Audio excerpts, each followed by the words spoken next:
School एवं मास education ये विभागर जो राज्य में प्राथमिक और उच्च प्राथमिक विद्यालय गुड़िकर शिक्षार गुणात्मक मान वृद्धि निमंते 20,000 कनिष्ठ शिक्षक योजना भित्तिक नियुक्ति निमंते ओडिशा विद्यालय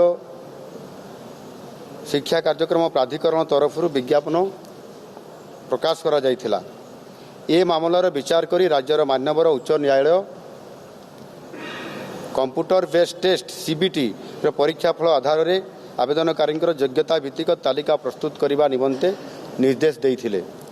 उक्त निर्देशनामा अनुजाई आवेदनकारी योग्यता भित्तिक तालिका प्रस्तुत करा जाई अछि।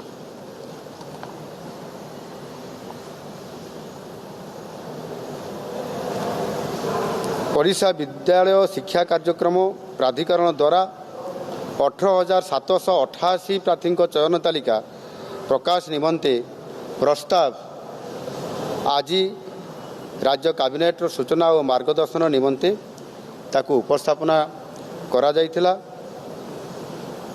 चयन तालिका अंतर्भुक्त प्रार्थी मानकर सर्टिफिकेट वेरिफिकेशन एवं नियुक्ति प्रक्रिया को त्वरान्वित करने को कैबिनेट विद्यालय और गणशिक्षा विभाग को निर्देश देइछंती।